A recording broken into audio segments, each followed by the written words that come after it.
Welcome everyone to the Bespoke Art and Craftsmanship Summit. We are so glad to have you joining us. We have a great lineup of artisans from across New York State that have opened their studios so you can see behind the scenes as to how they make their craft. And I am so glad that you are able to join us and watch this as we go into their studios. First up, just a little information about how this summit's working.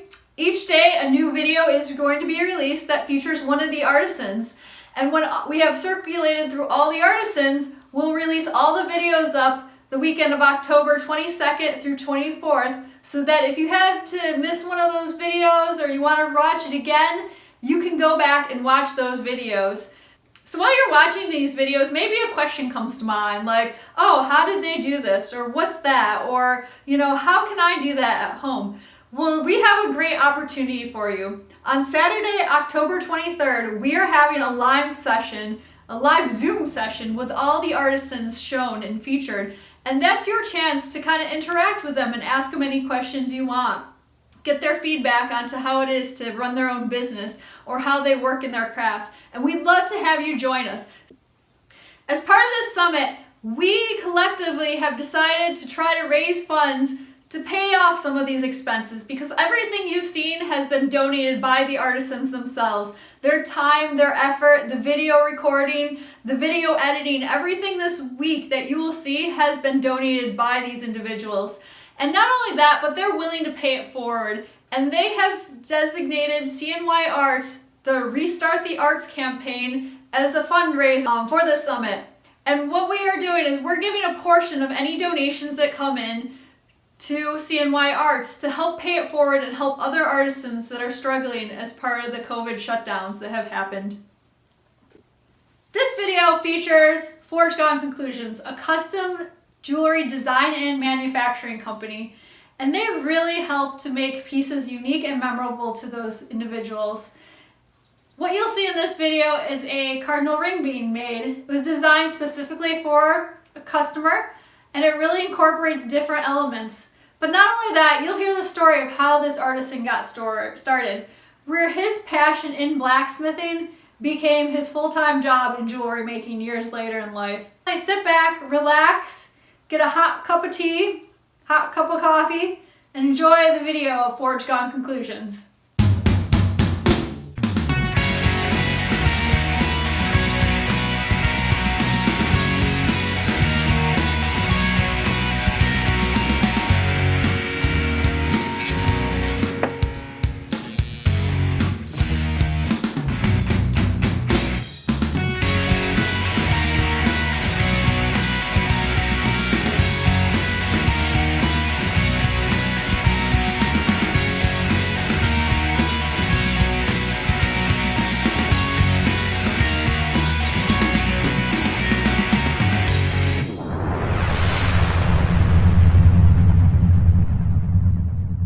When you go to like a big box store, those pieces are being mass produced. They have a giant tree basically of wax. All that wax ultimately gets cast into a tree of silver or gold rings. So where's the love in that? It's not unique, it's mass produced, and it's basically turned into, that's your industrialization. Forged On Conclusions really harkens back more to the roots of what this craft is. Individual pieces handmade at the bench. We usually have folks that are looking to fulfill a anniversary, birthday, special occasion. So the pieces that we're creating are unique from scratch, and the folks are looking for something unique from scratch that represents that, that person, that individual, that special event, that special moment in their life.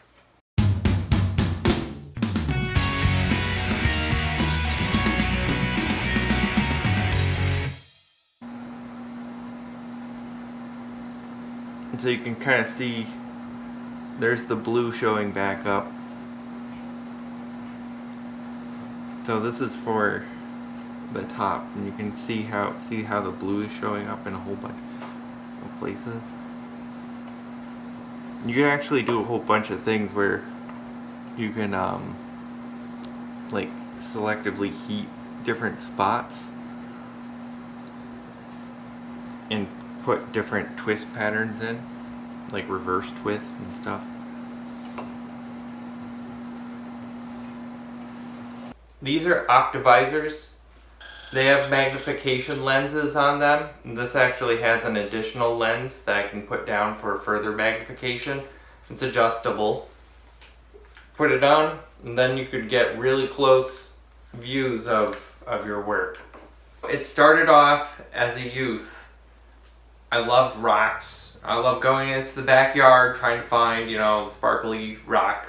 And I actually had a small field manual of rocks and gemstones, and it had all sorts of different stones in it. It helped with identification, a little bit about where some of these are from, and it even had a small section in the back about jewelry that was made with some of those stones. It was great. And then from there, as a teenager, I ended up getting into the metalworking part of things. So I did blacksmithing, and it was fantastic using flame to basically coax metal into different shapes that you want. It's fantastic because you can make whatever you want. Your limitation is your own imagination, essentially. So with that blacksmithing background, I did take some courses here and there. I took a straight razor blade class, which is precision work, very intense, very thin pieces that, have very specific angles and geometries with it. And then with the jewelry, with getting into that, I managed to land myself an apprenticeship, and that ultimately culminated into getting enough skill and then making the business Forge Gone Conclusions.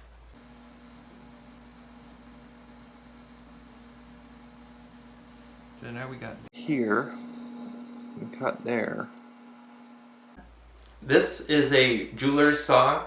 It's got a frame on it, and then it has small saw blades, and they come in various sizes depending on what kind of task you're looking for. You can do anything from cutting different types of stocks, and then you could actually do a lot of pierce work with this type of saw because the blade is so small. So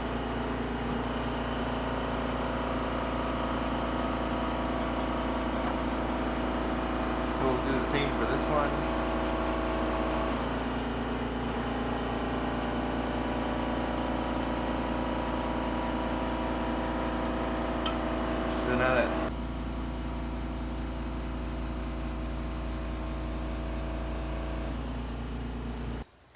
So what you might find in a typical jewelry store is a case that has a whole bunch of pieces that are generic, the same essentially. Forge Gone Conclusions is really trying to take that uniqueness that each person has and turn that into, their style. We're making a piece for them, and it's not cookie cutter.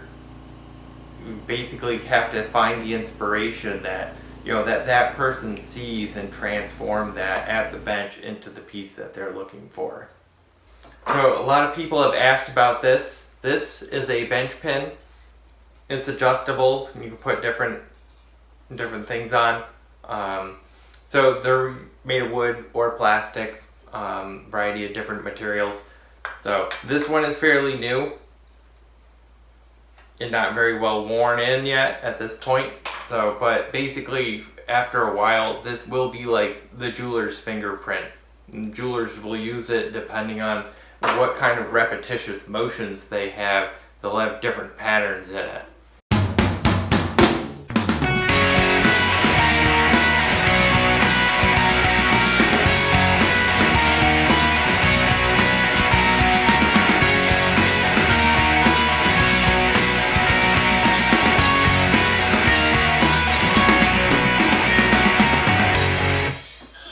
is a mini torch. It has air and gas. We're using propane.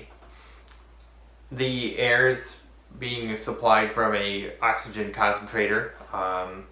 And basically what we're doing, we're gonna light the propane. You'll have a small flame, and then sharpen it by adding gas, and that creates a very small, very hot flame capable of doing hard soldering.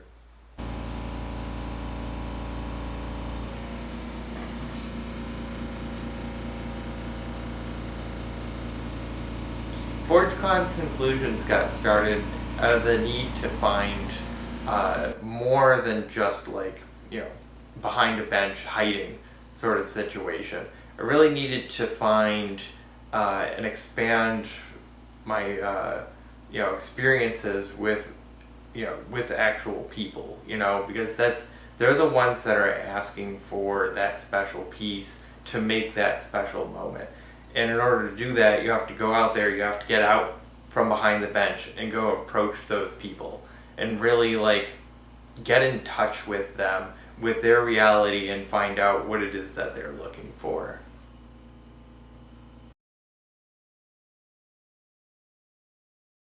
The ring mandrel is basically my tool for forming. So I can start off with a ring, and I'll put that on here, and I can hammer it to varying degrees to get to the size that I want. And I could, for instance, if I wanted to put a hammered pattern on a ring, I need to have something to back that ring with. So I'd put it on, and then I'd be able to do my hammering, and it would keep it, nice and solid, so that way I can do the work.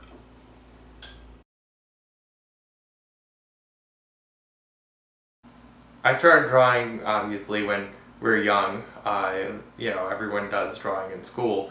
But ultimately, I love drawing in, different types of media, and it's really, it's fast. In college, I took drawing classes that focused mostly on still life, and one of the most fun things that we did, we actually took multiple sheets of paper and just made this giant sized drawing that we covered the entire thing, and it was a giant still life. And it was just simply amazing because the speed at which we got to draw it, combined with the still life things, featured a lot of fabric and folds, so a lot of shadows, and it really makes for a very dynamic picture, and it's really fun. And sometimes I feel like I can capture some of that in my drawing that I'm doing for jewelry ideas. I majored in biology, and I took a lot of classes that had a lot of, very structured, a lot of pictures representing various things in biology, chemicals, for instance. And all of those classes essentially got me ready for the working world, and ultimately I landed myself in a chemistry position dealing with metals. ForgeCon Conclusions has teamed up with a fantastic supplier. So our stock, gold, silver, platinum, all of it is 100% recycled. The way that this works is all the folks, other jewelers, and people that are in the trade of dealing with metals, they all, when it's used or they need it melted down or whatever, it all gets refined. All that metal gets basically reused, turned back into new fresh wire, sizing stock, bars, you name it. And ultimately, that's what our supplier, they have a commitment, 100% recycled. ForgeCon Conclusions is kind of it's based on Foregone Conclusion, and the forge part was added in by my brother-in-law, and the reason being is that I enjoy forging, blacksmithing as a hobby, and that's where the the jive word came in, so it became Forge Gone Conclusions.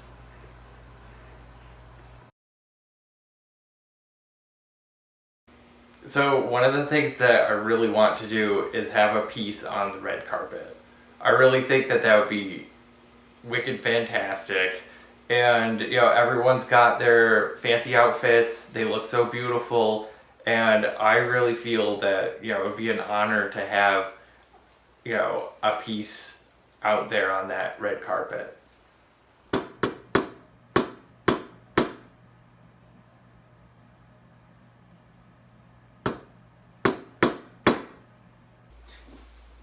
With what I was doing as a bench jeweler with regards to repairs and stuff, there was expectation of, you wanted to get done about 5 jobs an hour. That ends up being somewhere around like 20 to 30 jobs a day. And ultimately over the years, I've basically done thousands of jobs at this point.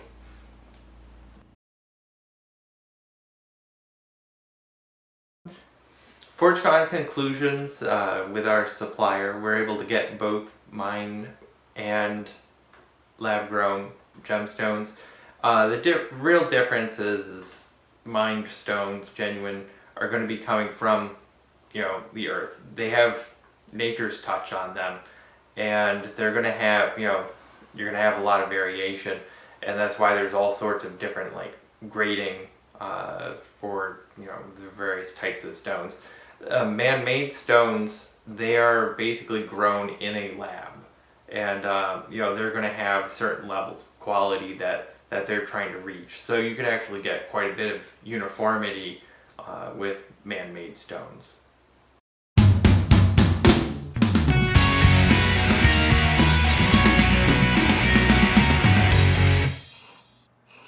Forge Gone Conclusions has a website, fgconclusions.com. On it, there's pictures of our past work, the drawings, so you can see the drawing and then the actual piece that was created. Someone that's entering into the jewelry field, you need passion. That is one of the most important things, because you're going to be doing a lot of repetition for quite a long time. And some of the basics, they could be a little bit boring, and you have to really develop, a fine polish is really important for an end piece. And if you can't get that beginner basic down, you're never really going to have a successful piece at the end.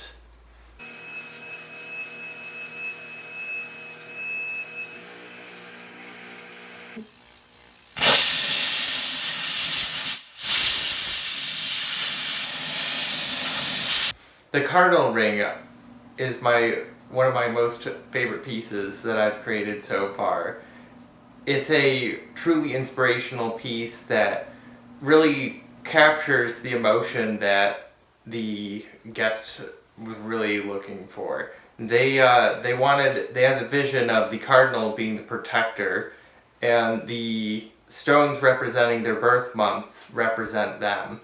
And what I really tried to do was to make it so that way the cardinal was looking down, watching over the 3 of them, and the stones are kind of like lying in a nest situation. So that way the cardinal was, in a sense, attending to its nest, guarding them.